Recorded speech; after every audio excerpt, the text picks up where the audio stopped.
El aprendizaje es una capacidad del ser humano que se manifiesta desde temprana edad y que se ha tratado de definir a través de la historia, pero no ha sido nada fácil encontrar una definición apropiada. Existen dos definiciones de aprendizaje que son las más aceptadas. La escuela psicológica conductista define el aprendizaje como el cambio más o menos permanente de la conducta como resultado de la práctica o experiencia, mientras que la escuela cognitivista lo define como el cambio relativamente permanente en las asociaciones o representaciones mentales como resultado de la experiencia. En ambas definiciones se observan tres elementos en común.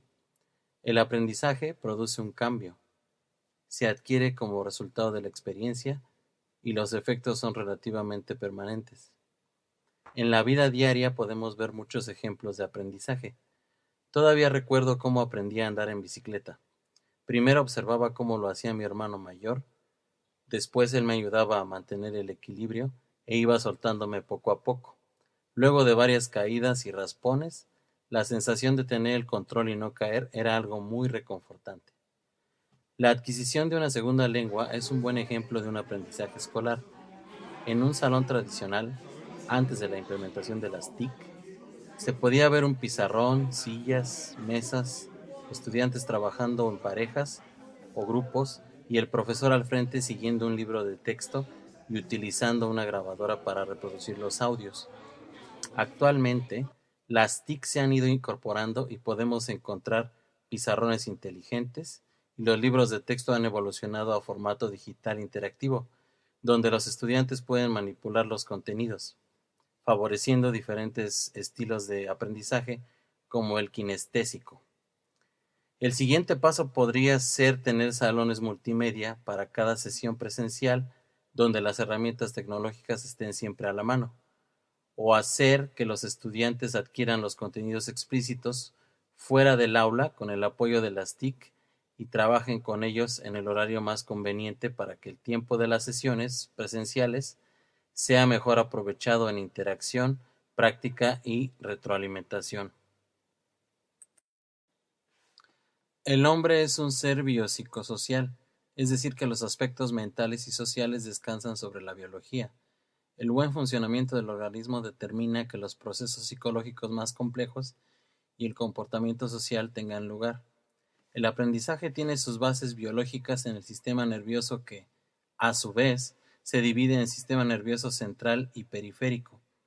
El sistema nervioso usa como medio las células llamadas neuronas para transmitir y coordinar la información a través de sustancias químicas denominadas neurotransmisores.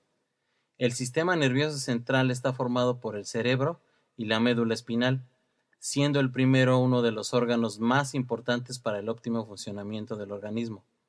El cerebro humano tiene tres componentes principales: el cerebro inferior, que se encarga de procesos autónomos y de supervivencia; el cerebro medio, que tiene que ver con la función visual y auditiva; y el cerebro superior, que se encarga de procesos conscientes como el pensamiento, el aprendizaje, el juicio, etc. El cerebro superior está localizado en las zonas frontales y superiores del cerebro y se divide en dos hemisferios. Los hemisferios se dividen en cuatro zonas llamadas lóbulos.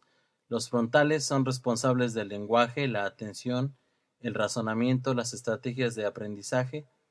Los temporales juegan un papel importante en la memoria a largo plazo. Los parietales tienen que ver con el procesamiento de la información sensorial y el análisis de las características especiales de los objetos, y los occipitales se ocupan de interpretar y recordar la información visual. Los hemisferios se conectan por un conjunto de neuronas llamadas cuerpo calloso que permite la comunicación entre ambos para la resolución de diferentes tareas.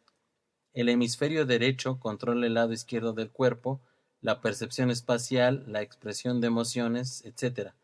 Por otro lado, el hemisferio izquierdo tiene que ver con el pensamiento lineal, el lenguaje, la lógica, las matemáticas, la memoria verbal, etc. La tecnología ha permitido que la neurociencia realice estudios para observar las zonas cerebrales que se activan cuando un individuo realiza tareas de aprendizaje, y se ha encontrado que no hay una zona en específico que se active, es decir, que son diferentes zonas las que están involucradas a la vez.